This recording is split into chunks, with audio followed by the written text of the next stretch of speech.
Welcome to Troubleshooting Innovation, a commercial baking podcast.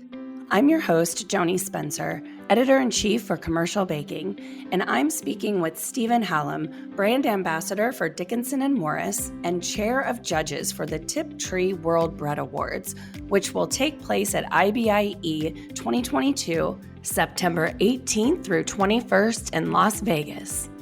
This season, we are exploring the principles of artisan bread baking that can and should be incorporated into commercial bread production.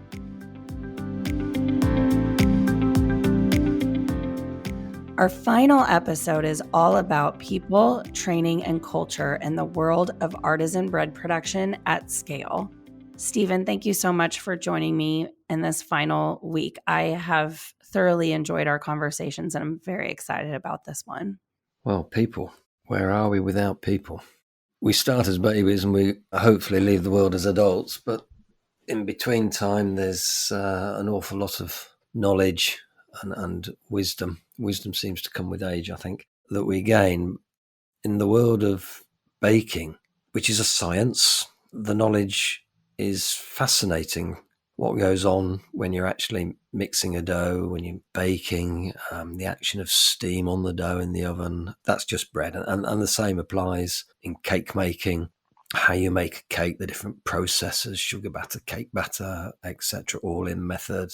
Lamination, what makes flaky pastry, puff pastry, puff up, and why doesn't it puff up when you've gone through the process and to make it and all of that.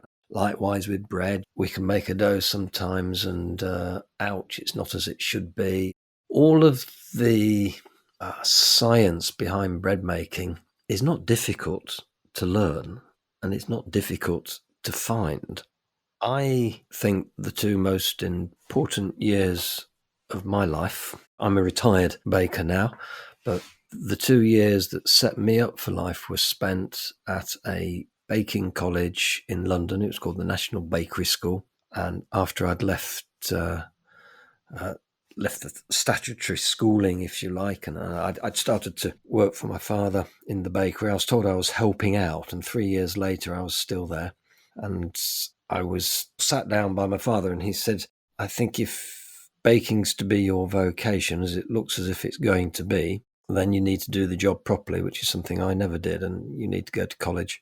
And off I went, a national diploma, a full tech certificate in baking. And what I learnt in 2 years, I would never have learnt in 30, 35, 40 years just out in the big wide world or commerce. Absolutely fascinating. And not just about the science of baking, but the law of contract and tort, because when you're buying and selling items, when you're selling products to somebody, there's legal statutory legislation associated with that about microbiology and hygiene and food safety, bakery organisations, so you're not walking half a mile from one thing to another, it all flows. But the actual science of what makes a loaf of bread and how it all works, yeast does, learning all about the ingredients.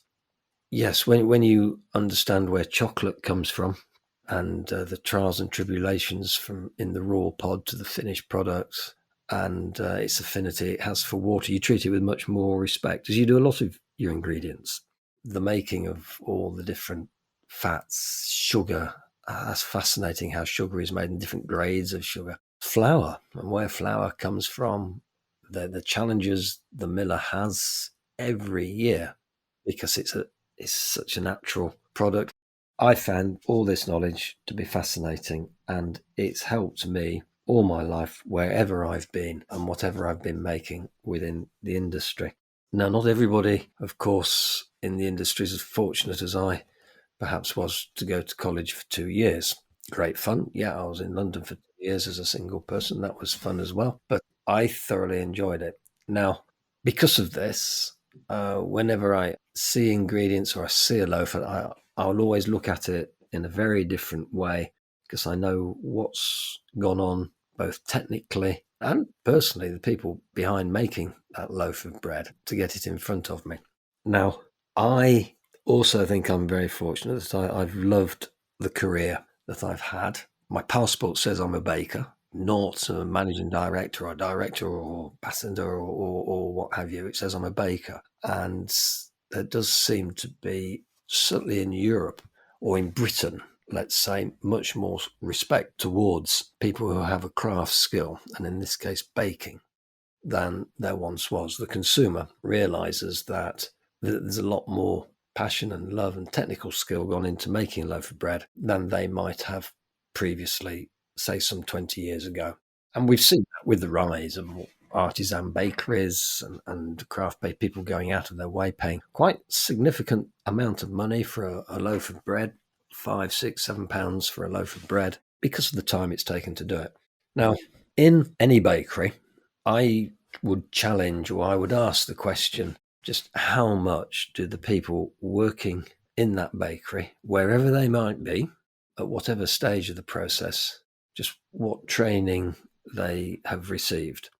It has to be said that if somebody knows more about the background of what they're doing, if they've got the information, if they understand what happens in a dough, where flour comes from, if they understand why we only put this amount of water in, if they know what happens if there's too much or too little water, if they've had some quality time, so that means not stood at the table scaling dough and mixing dough every day, as important as that might be for their role. But if they've had some time away from the coalface, metaphorically speaking, to learn more about the broader aspect of the science, then not only will they be a better person for it, but so will the business, so will the product. They will always go an extra mile and a half because they care about it. And that can be passed on to other people. That sort of charisma will be with that person, and they may become a team leader, or a dough hand, or dough charge, or whatever the position may be. I find it very sad that all too often there's some people in positions where they press a button and walk away and they know no different. And then they're the people that get the blame if something goes wrong, because they didn't know that, they couldn't tell by looking at the dough, or they didn't know that it needed another 3 or 4 minutes mixing, or that it needed just that little bit extra water because you're dealing with new harvest flour, and it needs more development, or the water absorption is higher, etc., etc. I would imagine there'll be many people that would say to me, well, that's all very well, but these things cost money, etc., etc. Training should be an inherent part of somebody's role. You shouldn't be asking anybody to do anything unless they're appropriately trained. And it does not cost, monetary-wise, an awful lot more to engage people more in what they're doing, giving them a bigger piece of the slice in terms of knowledge.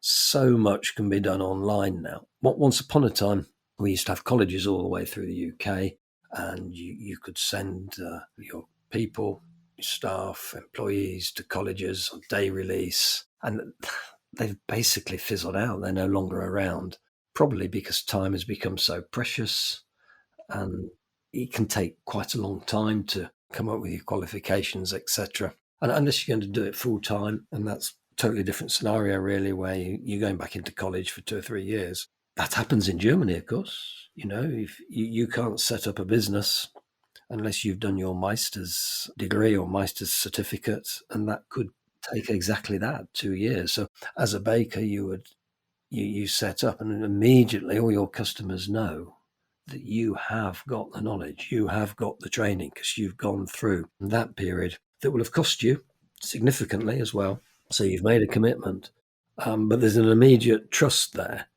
that you're not just going to be throwing some flour and water and yeast together and making something that you're going to call bread and sell it.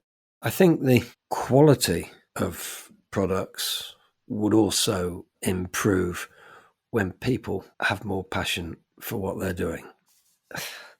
In a bakery, in any business really, not just a bakery, but in a bakery, because we're talking bakeries, quality is not just about the products and the ingredients from which those products are made. Quality is about the people that make those products. It's about the pride in what they do. It's the training they receive, the uniforms they wear, the respect they're given, the equipment they use, sharpness of the knives, condition, cleanliness of the bakeries, especially the vans and vehicles. there's so much more besides, and all these values should be central to the DNA and culture of a business, because quality is all about really a way of life. And nobody, in honesty, really wants to get up in the morning and go and work somewhere they're wearing dirty uniforms, where they're being shouted at, there's more flour on the floor than there is on the table or the flour store. I'm talking metaphorically here and not wishing to offend anybody in what I say. But nobody's going, you can have a long face. You're going to get up in the morning and think, oh, I've got to go to work. And there are lots of people that don't want to go to work. I appreciate that. But if you enjoy your work, and you'll get enjoyment by being included, by not just being a number, but being a part of the broader team, being asked for your opinion and your advice, somebody asking you for something and saying please rather than telling you something, or telling you to do this, please and thank you. Gosh, don't they go a long way? To me, this is all sort of lifestyle.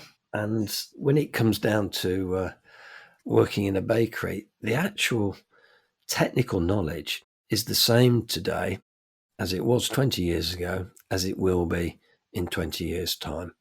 The actual art of fermentation and what happens with yeast and fermenting, and how flour is made from wheat or whatever other grain for that matter, the protein that's in there that forms the structure of the building block of a loaf of bread, the starch and what that does and what the millers do.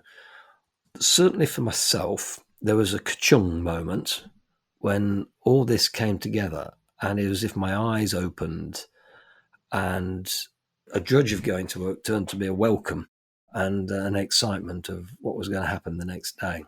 Now, there will be, I dare say, a lot of employers or a lot of bakers shaking their head and say, that's all very well for him, this, that, and the other. Well, I'm really talking about a culture here.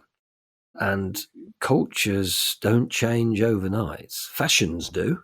They come and go. But in terms of cultures, you have to be consistent.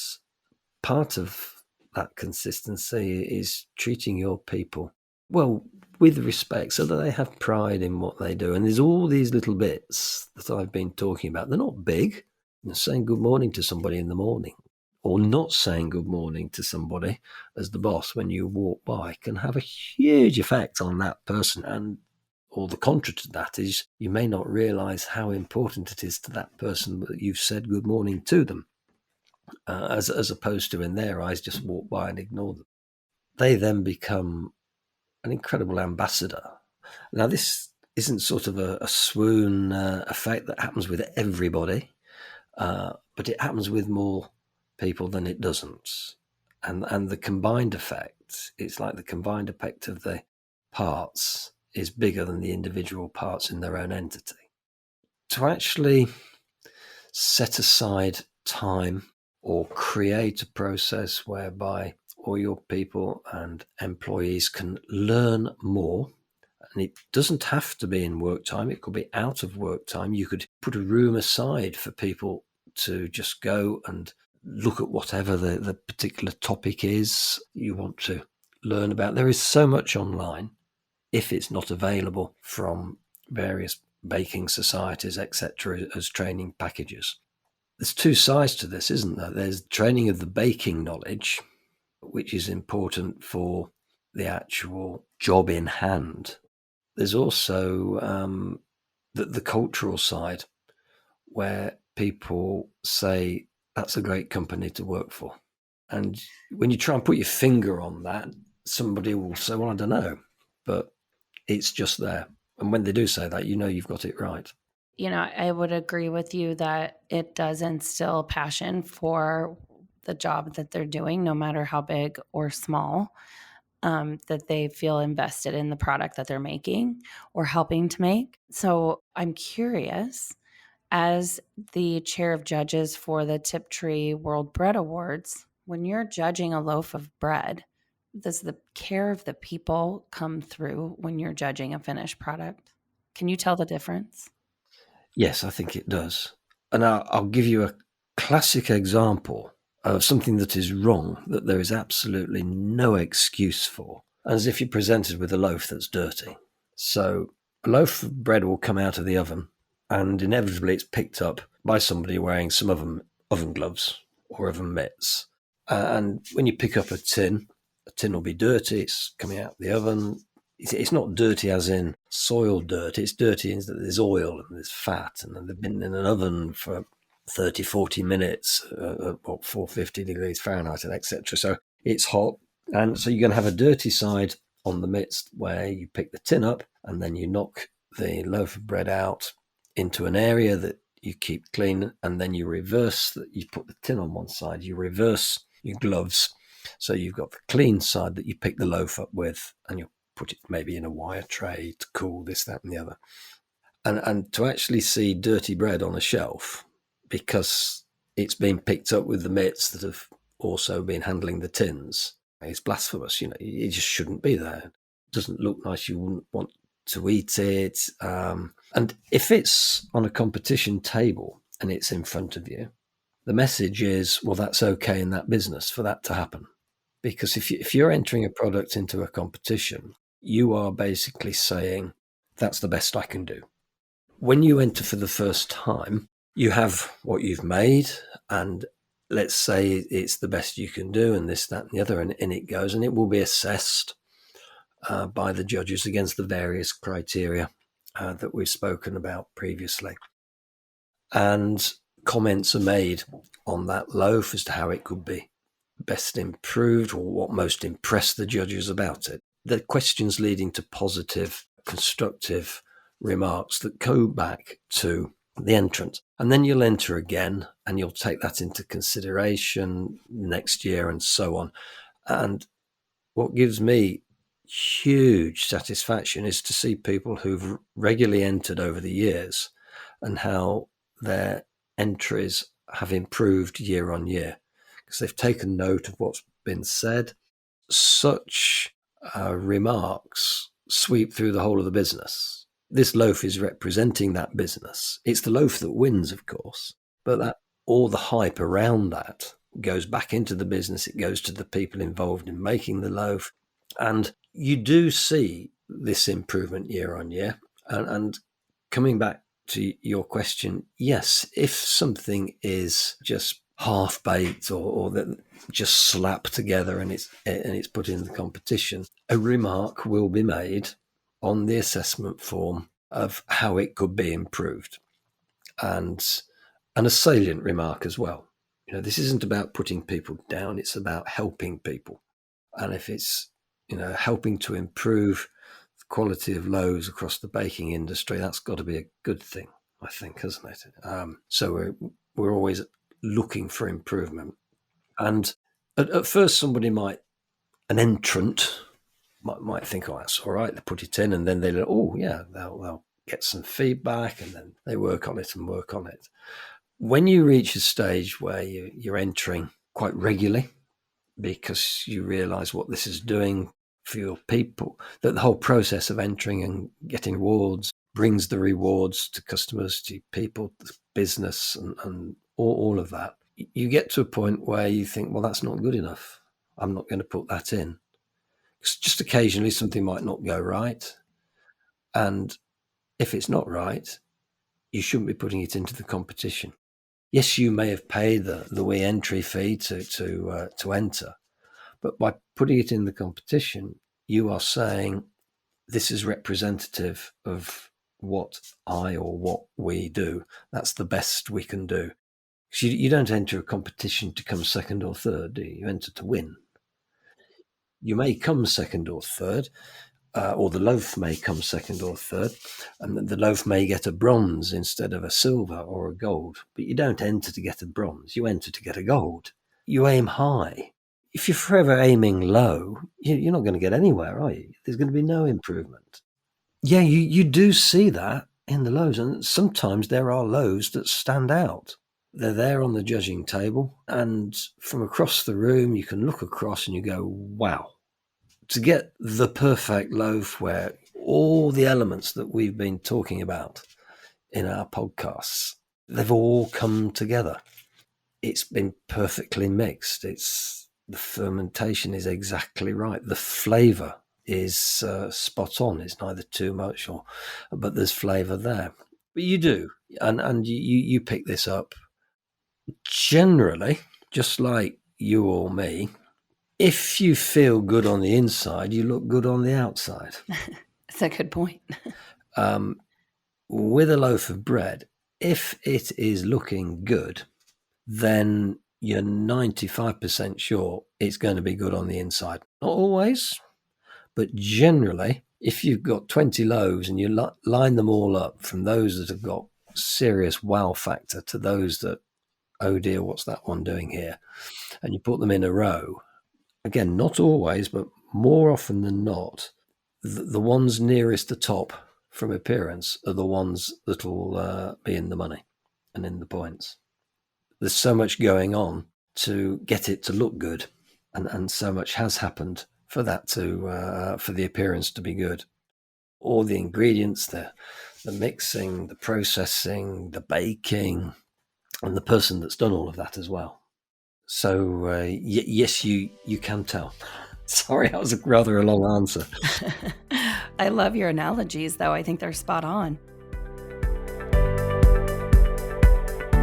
Let's take a break from this episode of Troubleshooting Innovation to talk about Commercial Baking's partnership with the International Baking Industry Exposition. As IBIE's Gold Media Partner, Commercial Baking has provided all new media products to help attendees and exhibitors get the most from this year's show. Check out our IBIE monthly newsletter, IBIE Show Guide Digital Edition, and our IBIE booth trailers by visiting commercialbaking.com. And don't forget to come see us at IBIE booth 3125 in the West Hall of the Las Vegas Convention Center. We'll see you at IBIE. So here's another question for you, Stephen. Here in the States, in the commercial baking industry, there's a term we use, and it's called dough heads. The ones who can look at the dough, can look at it or touch it and know exactly what's wrong. That type of person is becoming fewer and further between in our industry. And there's a real struggle to either find dough heads or teach people how to become dough heads. And you said something that was so important, and that's that the process itself hasn't changed. Fermentation is the same. The technology to automate that process has changed drastically. What automation can do is not only make the job easier for unskilled bakers, but it also kind of makes this industry attractive to a digital-minded workforce. So how can we get workers who are not bakers, who are operators, how can we teach them how to become dough heads? How can we get them back to the basics? It starts with the business itself, doesn't it? Is there a desire to do it? Because if the business is moving away from the driven passion of what makes a loaf of bread just to create a return, because it's becoming fully automated and somebody called chief financial officer or an accountant has said, well, we'll cut this out because we can make an extra 2% margin by taking this shortcut. It needs some champions in there. It needs some people to say you're wrong. It needs a mindset where within the business you introduce training programs. It really does. In the UK, we have City and Guilds, which was an accreditation. It goes back many, many, many years. And there was a time you do your apprenticeship, and before you received your full City and Guilds accreditation, you became a journeyman. It was a little like... it's a little bit different. University nowadays, if it's a 4-year course, you'll do 3 years in and a year out. And that year out is a placement year. Well, the journeyman, and it could have been 1, 2, 3 years, as long as it was, but you'd travel around. You'd call it a journeyman because you were traveling to different bakeries and picking up skill, etc. The commitment comes from the business itself and the people at the top who are in the position, the board, if you like, but generally there's one or two influential people on the board who can put product quality and product quality first, or products first, because to make good products, you've got to have good people, and those people have got to know what they're doing. Just pressing a button is not knowing what you're doing. And if you lose all this basic underpinning knowledge, because that's what it is, you're not going to have business. It's just, you'll not have the custom. Slowly, little by little, you'll start changing the product. So say it's a fruit loaf, so we're not controversial. Whatever it has, a mix has 50 kilo of, so that's 50,000 grams of fruit in it. And some bright spark will have done a calculation to say, well, actually, price of fruit has gone up. So sultanas, well, we can't get £5 Australian now, so we'll move to wherever, Mediterranean or Californian sultanas, what have you. But instead of putting 50,000 grams, we'll cut it down. We'll put 49 kilo instead of 50 kilo into the mix. We'll still call it fruit bread because, legally we can do that, etc. And then the next year it becomes 48 kilo, and then it becomes 47 kilo. And before you know where you are, you've got a very different product. And unless you've got champions in place who are very protective, and that means they've got the skill base, they've got the CV, they've got the credentials to pull people up and say, this is wrong. What are we about here? But there needs to be a mission statement of the business to ensure that can be followed. Somebody can't suddenly undermine it and say, nah, you're wrong. And because you're being difficult, you're sacked. Because we don't like what you're hearing. And we're actually going down to 45 kilo of sultanas. Absolutely dreadful. What's coming first, the margin or the product? I fully appreciate escalation of prices. We've got energy costs going north. We've got all raw materials escalating in price. But should you forsake the quality of a product because of that? No, you shouldn't. There should be a mechanism, process within the business that basically ensures this knowledge is not lost.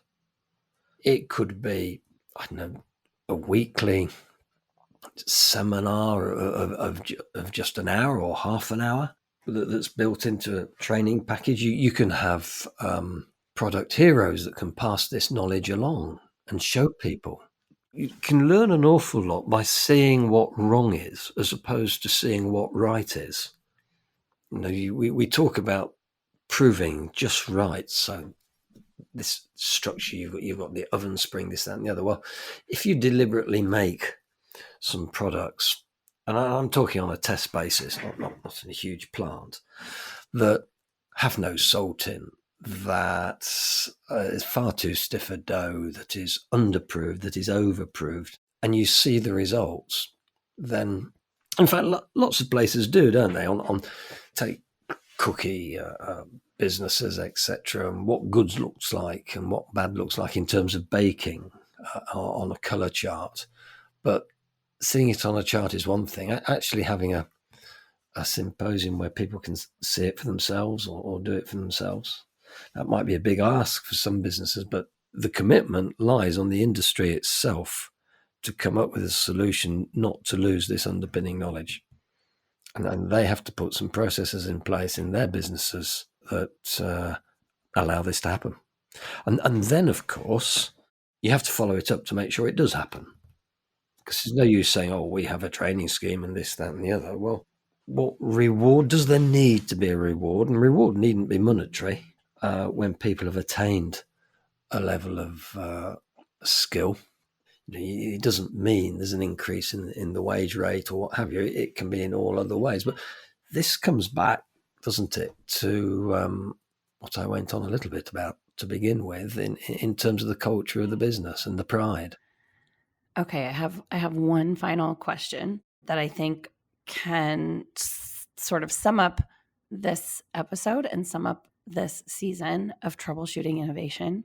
Do you think it's possible to teach manufacturing employees the craft of artisan bread making. Yes.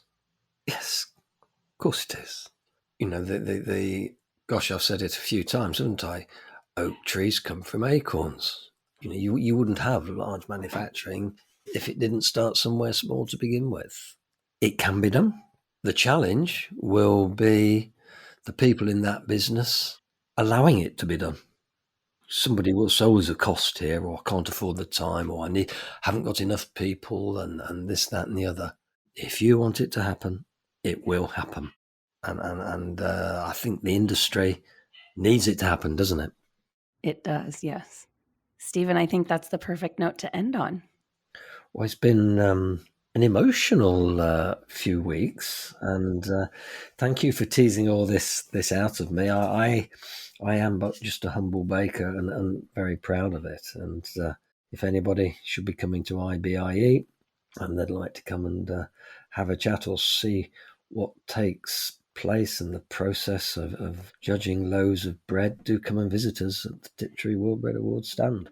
Absolutely, definitely. I'm looking forward to meeting you in person at IBIE at the Tiptree World Bread Awards. And I just cannot thank you enough for helping me look at some of the commonalities between artisan bread production and commercial bread production, because I think there is so much to learn and that can be applied to and from both sides. I'm just thrilled to see it all come together at IBIE. So thank you again, Stephen, and I will see you very, very soon. I look forward to it, Joanie, and just remember, it's all about the loaf. Thanks for listening to Troubleshooting Innovation, a commercial baking podcast. We are excited to join the industry in person as an IBIE Gold Media Partner. Be sure to check out our IBIE monthly newsletter, IBIE Show Guide Digital Edition, and our IBIE booth trailers, all available at commercialbaking.com.